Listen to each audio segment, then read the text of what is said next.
I was sitting in the sunlit kitchen of a vintage-style mansion in Charleston, where my sister-in-law Miranda was hosting the family's monthly brunch. The weather was beautiful, the table meticulously set with ivory linens and sparkling crystal glasses catching the morning light. Everything seemed perfect, if only I weren't staring at the coffee cup in front of me, wondering whether or not to bring it to my lips. "I made it myself, Everly," my husband Kyle said with a smile as he placed the cup in front of me.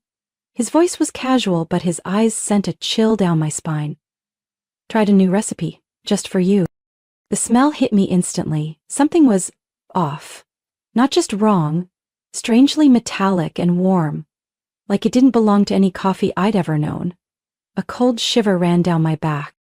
Miranda sat across from me, sipping her espresso without taking her eyes off me. Her expression was unnervingly calm, as if she were waiting for something, or confirming that something was about to happen. I forced a smile. "Kyle, you know I prefer iced coffee, right?" I tried to keep my tone light, though my hand trembled slightly on the cup. "You're breaking tradition today." He shrugged. "Thought I'd shake things up. You should try it. Miranda and I already did. It's really good." "Here. Is that so?" I turned to Miranda, searching her face for any sign beyond that robotic smile. She nodded slightly and set her cup down, not taking another sip. I'd gotten used to this brand of friendliness. In our 3 years of marriage, I'd been hospitalized 3 times after eating at Miranda's house. Mysterious allergic reactions, food poisoning, or severe stomach cramps. Nothing ever conclusive. Kyle always had an excuse. Strange food, sensitive stomach, weather changes. Miranda always appeared concerned, asked how I was, sent flowers to the hospital, but never visited. I no longer believed in coincidences. Not after nearly missing a major meeting because of a detox tea she'd made for me. "So, what were you and Miranda doing at her place so late last night?" I asked casually, still staring at the coffee. Kyle blinked, slightly startled. We were discussing your anniversary gift. Wanted to surprise you." "Surprise indeed," I muttered, setting the cup aside as I pretended to search for my phone in my purse. I glanced at the table. 3 cups of coffee, 1 for me, 1 for Kyle, 1 for Miranda. Mine was the only one untouched, and I was sure they both knew that. Miranda propped her chin on her hand, her smile barely noticeable. "Everly, you worry me. You've looked so tired lately. Everything all right?" "Not really," I replied, my gaze dropping to the polished tile floor. "Maybe I just haven't had my coffee yet." I lifted the cup to my lips, didn't drink, just mimed a sip, while keeping my eyes on both of them. They exchanged a brief glance. Not long, but long enough to tighten the knot in my chest. Something was happening. And if I wasn't careful, this cup might be the reason I never left that table. I stood up, phone in hand like I'd just gotten an urgent message. "Excuse me, I think my assistant just texted me. Mind if I use your study for a second, Miranda?" "Go ahead," she said, her eyes following me like a hawk. I walked past the table toward the hallway leading to the study. As I passed Miranda's chair, I deliberately stumbled a little. "Oh, I am so sorry," I exclaimed, bumping the table just enough to jostle the cups. While leaning down to fix the linen and realign the cups, I switched mine with hers in one swift, subtle motion no one would notice, unless they were looking for it. Miranda glanced at me, her brows twitching, but said nothing. I rushed into the study, heart pounding, hands shaking from the adrenaline. I left the door slightly ajar, just enough to watch the table from a distance. Kyle was on his phone. Miranda picked up the coffee, my original cup, and brought it to her lip. I held my breath and sipped, then another. 10 seconds passed. Nothing. I started to doubt myself. Was I just being paranoid? Then Miranda placed a hand on the table, her face tightening. Her other hand gripped the chair. Kyle looked up at that exact moment and saw his sister's pale face. He jumped to his feet. "Miranda?" "My throat, it's burning," she stammered, her hand trembling. "Kyle, there's something in that cup." I stepped out of the study, my phone already recording since the moment I entered. "Not feeling well, Miranda?" I asked. My voice calm, eyes locked on Kyle. "Everly, you..." Miranda's voice cracked, eyes darting between me and Kyle. "You said it would only make her tired, not..." "Wait," I cut in, stepping closer. Only tired? What exactly did you tell her, Kyle? He stared at me, blood draining from his face. This wasn't supposed to happen. That wasn't her cup. The kitchen went dead silent. I pulled my phone from my coat pocket and held it up. I recorded everything, including what she just said about you promising it would only make me tired. Miranda clutched her stomach, gasping. Call an ambulance. Kyle fumbled for his phone. I'm calling. I didn't know she drank the wrong one. I stepped back and dialed 911. I need an ambulance at 145 Elmhurst Drive. Someone is having a severe reaction after drinking coffee. She's shaking, nauseous, her hands are seizing. I gave them the address, eyes still fixed on the two of them. Miranda collapsed on the floor, Kyle kneeling beside her, face as pale as paper. Everly? You switched the cups, Miranda whispered. You knew. I crouched, keeping a safe distance, locking eyes with her. After 3 ER visits in 6 months, you think I wouldn't figure it out? The birthday breakfast, that weird tasting egg, the tea before my big presentation. And now this coffee. The door burst open as paramedics rushed in. I stepped back to let them through. Kyle? You planned this with your sister? I asked, not needing an answer. Because of the contract I landed? Kyle stayed silent, sweat beading on his forehead as Miranda moaned through the spasms. I'll go to the hospital with her, I said to the medics. She's my sister-in-law. One nodded, motioning for me to follow. Kyle tried to grab my arm. You don't understand, this isn't what it looks like. I pulled away, voice like ice. Really? Then how did you know it wasn't Miranda's cup before she said anything? Ifus. I walked out the door, my chest heavy but no longer afraid. As the morning light streamed through the windows, the truth was coming to light. And this time, they wouldn't get away with it.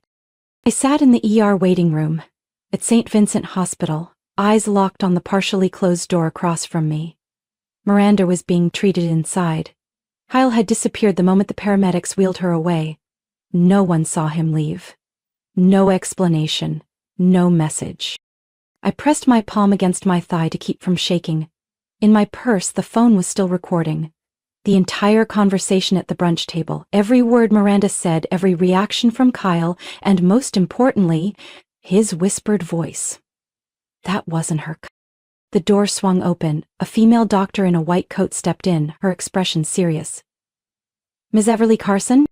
I stood. Yes, I'm the patient's sister-in-law. She's out of danger but still weak. We detected a small amount of a foreign substance in her blood, something typically used in clinical research not commercially available. You mean it can't be bought at a store or pharmacy? Exactly. And, more importantly, with the amount Miranda consumed, if you had been the one to drink that coffee, the consequences could have been far more severe. I gripped my bag tighter, part fear, part fury. I want to report this to the police, right now. We've already called, the doctor said gently. An officer is on their way. In the meantime, Miranda has asked to speak with you. I nodded and walked down the quiet hallway toward the hospital room. Miranda lay there, pale, hooked up to an IV, her eyes half open, staring at the ceiling. When she saw me, she frowned and tried to sit up, but didn't have the strength. I thought you wouldn't come, she whispered. Not come? After you nearly killed me for the 4th time in 6 months, I figured I should at least look you in the eye one last time, I replied, my voice cold. Miranda pressed her lips together, her breath shallow. It wasn't to kill, just to make you rest for a while. Rest? I stepped closer, lowering my voice. You mean be conveniently absent so you could present the Brentwood proposal in my place? Miranda closed her eyes, as if bracing herself against both the pain and the truth being spoken aloud. Kyle said if you missed the meeting, the board would hand the project over to him and me. You were behind the times I ended up in the hospital? I asked, even though deep down I already knew. I made the tea when you had that allergy episode, just enough to make you dizzy. Kyle brought the muffins on your birthday. He added a little flavoring, that's what he called it. I sat down in the chair beside her bed, eyes unblinking. Why? I never competed with anyone. I worked hard, I came in early, stayed late. I even gave you the spotlight last year on the Harper project, Miranda sighed, eyes still closed. Because you made everything look easy. Clients loved you, you had the ideas they wanted, and me, I worked for over a decade and no one noticed. Then you showed up and all the spotlight went to you. I sat in silence. There was no excuse for what they did, but under the hospital's soft yellow light, I saw nothing but a woman hollowed out by envy that had eaten through all reason. And Kyle? I asked. He's my husband. The one who swore to protect me. Miranda squinted, lips twitching into a weak smirk. Kyle never stood behind anyone. Once you outpaced him, everything changed. The coastline deal, the lakeshore contract, they all went to you. The door opened. A female officer entered, followed by a nurse. Ms. Miranda Stone, the officer said, we need you to cooperate in an investigation regarding the suspected attempt to harm another individual. Miranda nodded weakly. She didn't resist. As they prepared to escort her out, she turned to me. Everly? Don't trust anyone. Not even the ones who sleep beside you every night. I stood still, my heart heavy. That line haunted me more than the confession. I left the hospital that afternoon under a light drizzle. Raindrops tapped against the roof of my car as I sat in the parking lot, hands clenched on the wheel. Miranda's last words echoed in my head. Don't trust anyone. Not even the ones who sleep beside you. I knew this battle was far from over. Before leaving, I had sent the audio recording from the brunch to my private attorney, Andrew Gallagher, a former partner from several intellectual property cases. He was not only brilliant but completely discreet. Less than 10 minutes later he called back, voice calm and firm. Everly, this is the first piece of evidence we need. But I'll need more, something to show this wasn't an isolated incident. I looked down at my phone, then reached for the backup phone, the one I kept hidden in my desk drawer. It held a full archive of voice memos and screenshots I'd quietly collected over the past 4 months. The first time I truly suspected something was wrong was back in February, after I collapsed in the conference room just hours before I was set to present a strategic plan to the Corellas board. Kyle had stepped in to replace me, and even though he simply repeated my slides, the report credited him as the lead presenter. That evening, I found a small, unlabeled white sugar packet tucked into the lunch Kyle had packed for me. I didn't say a word, but from that moment on I started recording everything. I opened a folder labeled Obsidian, a code name I'd given it. Inside were 17 voice recordings, 24 screenshots of messages between Kyle and Miranda, and a detailed log of every incident, the time, the symptoms, who cooked, who handed me drinks, and what happened afterward. Every detail arranged like a covert operations report. I sent it all to Andrew with a note. I'm ready to bring this to light. I won't let them get away with it. Within 30 minutes, Andrew called back. Everly, this is no longer just a family or workplace dispute. This is a systematic scheme to cause harm, sustained over months, with clear evidence of collusion and intent. I'm forwarding it to an investigator. But you need to stay calm and absolutely avoid confronting Kyle directly. I nodded silently, then drove home. The house Kyle and I once shared sat on Oak Ridge Street, lined with deep red maple trees. I didn't go in right away. Instead, I played a voice memo from 3 weeks ago, when Kyle called Miranda from our living room thinking I was asleep. Not strong enough, Kyle had said. Last time she just got dizzy and still showed up to the meeting like nothing happened. You sure it'll work this time? Miranda's voice, cold and matter-of-fact, answered. As long as she misses the Argon & Co. product launch, the client will come to us. They want consistency, not someone who's constantly hospitalized. I stopped the playback, my chest going cold. When I opened the front door, Kyle was lounging on the sofa with a glass of wine, as if nothing had happened. You're back. How's Miranda? I didn't answer. I walked straight to the office and locked the door behind me. I needed a safe place to prepare. On my computer, I opened our most recent contract with Henderson Group, a deal worth over $8 million. My name was listed as the direct representative, and I knew Kyle had tried to take the lead for the executive pitch and been denied. Anger and betrayal swirled in my chest, but I couldn't let emotion cloud my next steps. I turned on the webcam and began recording a video statement, My face was clear, my eyes steady, and my voice resolute. My name is Everly Carson. I have been poisoned multiple times over the past 6 months by my husband Kyle Carson and my sister-in-law Miranda Stone. Their intent was to weaken my ability to work, cause me to miss important meetings, and divert business opportunities to themselves. I saved the file and named it Final Truth Mouth 4. When I stepped out of the room, Kyle was watching me closely. "You okay?" he asked. I smiled. "Fine. But I think we need to talk. With a lawyer." Kyle's face tightened for a split second. I could see him calculating an exit strategy. But this time I was already one step ahead, and I wasn't stopping until the truth came to light. The next morning, I returned to St. Vincent Hospital with everything my lawyer had requested: copies of the recordings, a detailed log file, and the video statement I had recorded the night before. The police had already been notified and arrived on time. Officer Maria Ellison, along with 2 colleagues and the attending ER doctor, met me in the administrative office. "I've been briefed," Maria began, her voice firm.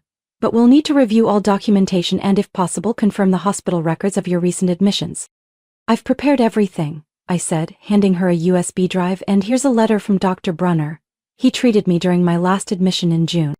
They opened a laptop and plugged in the headset. As the Brench recording played, I watched Maria's expression shift from skeptical to stunned to icy. "That wasn't her cup." Maria repeated Kyle's line from the recording. "That's the turning point." I nodded. "And there's more." In other recordings, Kyle and Miranda discussed dosages, symptoms, and ideal timing for me to be out. Maria glanced at the doctor. "We'll need Miranda's blood test results as soon as possible, and, if available, compare them to Everly's from her past ER visits." The doctor nodded. "We're working on it. But there's one critical detail. Miranda's preliminary results show traces of a compound used in behavioral neurotesting. It's not approved outside of lab trials." Maria turned to me. "Do you know where that might have come from?" "I'm not sure," I replied. "But Kyle used to be a research assistant at Brown University during his grad program. One of his former classmates now works at a pharmaceutical company called Cantor Farm. They specialize in neurological test compounds." She noted it down, then radioed in for a team to investigate Kyle's workplace. Ashcroft and Bennett, where he worked as a legal advisor on commercial contracts. Less than an hour later, the report came in. 4 small, unmarked vials were found in Kyle's desk drawer at the firm, each with a handwritten note detailing observed symptoms, onset timing, and a related project name. One note read, "Everly Henderson deal. Must last at least 3 days." I felt numb hearing that. The truth was now undeniable. This wasn't just a ploy to sabotage me at work. It was a methodical, calculated operation, carried out with chilling precision. "We're expanding the investigation to Cantor Farm," Maria said. "If the compounds trace back there, more names will be involved, but for now, Kyle Carson is being summoned." As we discussed next steps, a hospital staffer entered and informed us that Miranda was awake and had asked to speak with me privately. I followed them to her room. Miranda looked completely different from the day before. Her face was less tense, her eyes no longer held that smug glint, just exhaustion and something like relief. "I didn't think you'd come," she rasped. "I came to hear your final confession," I said, standing a few feet from her bed. "No need to confess more, I've said enough," Miranda whispered. "But I want you to know. I didn't think it would go this far. Kyle, he pushed me past the line. I just wanted my career back, not to destroy you." I stayed silent. It wasn't an apology, and it wasn't remorse, just the self-pity of someone who knew she had lost. "I'll tell the police everything," Miranda added. "I have a copy of an email Kyle sent to someone named Jonathan Matthews at Cantor Farm. He asked for a compound that slows cognition without leaving a trace. It's on my laptop." I left the room without responding. I didn't need a confession. I needed justice. And justice had finally begun to turn. The trial began on a cold autumn morning at the Charleston County Courthouse. Outside, maple trees were just starting to change colors. Inside, the tension was so thick that even the faintest cough echoed sharply. Kyle Carson and Miranda Stone sat at the defense table. their faces cold, stripped of the confidence they once wore at their lavish family gatherings. I sat in the front row on the plaintiff's side next to Attorney Gallagher. Behind me were my mother, a few close colleagues and a representative from Henderson Group, the client we nearly lost to Kyle's scheme. The prosecutor opened with a clear statement. This case isn't just about betrayal within a marriage. It's about a calculated campaign to destroy a woman's health, reputation, and career, all because she was more successful. The evidence was presented one piece at a time. The brunch recording, text messages between Kyle and Miranda discussing dosage and timing, and a handwritten note from Kyle that read, "Double the dose if needed, ensure she's absent on the 17th. The courtroom fell silent as the prosecution played the video testimony I'd recorded at home, where I looked straight into the camera and spoke about the pain, the hospital visits, and the crushing realization that it was my own husband who handed me every morning, "Drink." I didn't look at Kyle as the video ended. I had long stopped seeking any emotion from him. On the second day, Dr. Brunner was called as an expert witness. He presented my blood test results from 3 separate hospitalizations, each one showing traces of the same rare chemical compound, with gradually increasing concentration. This was not accidental poisoning, the doctor stated. Someone was monitoring the patient's reactions and adjusting the dosage over time. That indicates control and intent. On the third day, a representative from Cantor Farm, the pharmaceutical company Kyle had ties to, confirmed that an employee named Jonathan Matthews had been suspended, and the chemicals in question were linked to emails from Kyle Carson. "We are shocked and deeply regretful," the representative said. "These compounds were never authorized to leave controlled environments." When the defense attorneys stood, they tried to shift the narrative by claiming Miranda was manipulated and that Kyle only wanted to help his wife rest from being overworked. The courtroom erupted when the prosecutor responded, "Help her rest? By lacing her food with test compounds? By emailing a friend asking for a dose strong enough to keep her out of work for 3 days? Your Honor, this is not concern, this is conspiracy." On the final day, Miranda requested to speak. She wore a pale blue blouse, her hands trembling as she stood. "I don't deny anything," she said. "But I never thought it would go this far. I admit I was jealous. I admit I stayed silent when Kyle crossed the line. But I never meant for this kind of harm." Kyle remained silent throughout the entire trial, except when the verdict was read. When the jury returned, no one moved. The judge stood, voice steady. "The jury has reached a verdict. Kyle Carson and Miranda Stone are found guilty on all charges: conspiracy to cause serious bodily harm, unauthorized use of controlled substances for personal gain, and intentional endangerment of another person's life." I held my breath as the sentence was delivered. "The court hereby sentences Kyle Carson to 18 years in prison, Miranda Stone to 12 years. Neither sentence is eligible for probation." Kyle didn't lift his head. Miranda broke down in tears, the first time she had shown any emotion during the trial. I didn't feel triumphant, just relief, like waking up from a nightmare that had lasted too long. As they were led away, I whispered, "It's not because I'm stronger than you. It's because I never poisoned anyone to get what I wanted." 1 year later, I stood on the main stage at the Charleston Business Summit, soft lights shining over the audience, hundreds of executives, strategists, and familiar faces from the marketing world all watching me. I smiled and adjusted the mic. "My name is Everly Carson," I began, my voice clear and steady. "And today, I want to talk to you about transforming adversity into drive, and how to hold on to your identity in the storm of envy, betrayal, and pain."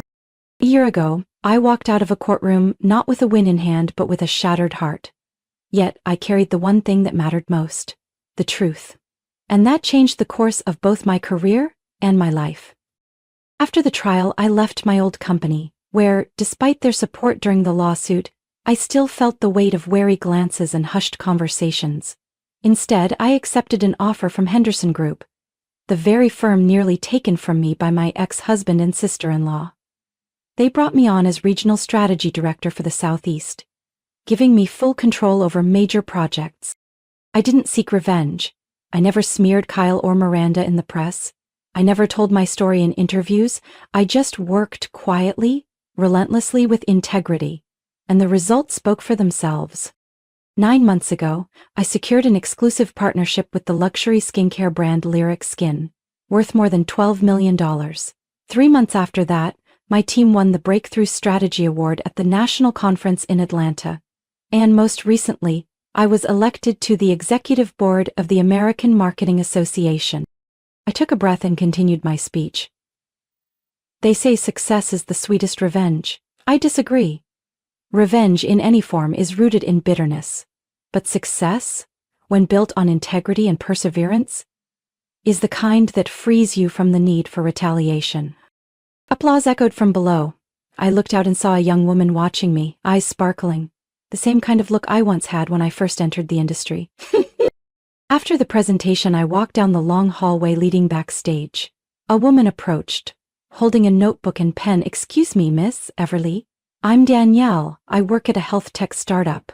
I just wanted to say, your speech gave me so much courage."